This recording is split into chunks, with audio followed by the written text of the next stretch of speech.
மாலத்தீவில் இருந்து இந்திய படைகள் மே 10ஆம் தேதிக்குள் வெளியேறுகிறது.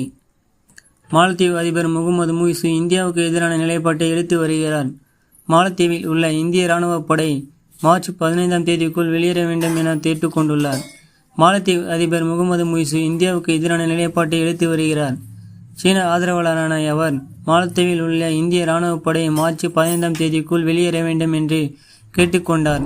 இது தொடர்பாக இரு நாடுகள் இடையே சில நாட்களுக்கு முன்பு பேச்சுவார்த்தை நடந்தது. நேற்று டெல்லியில் 2வது கட்டமாக உயர்மட்ட அளவிலான பேச்சுவார்த்தை நடந்தது. இந்த பேச்சுவார்த்தையில் இரு நாடுகளும் பரஸ்பரமாக செயல்பட்டு தீர்வு காண ஒப்புக்கொண்டதாக தெரிவிக்கப்பட்டுள்ளது.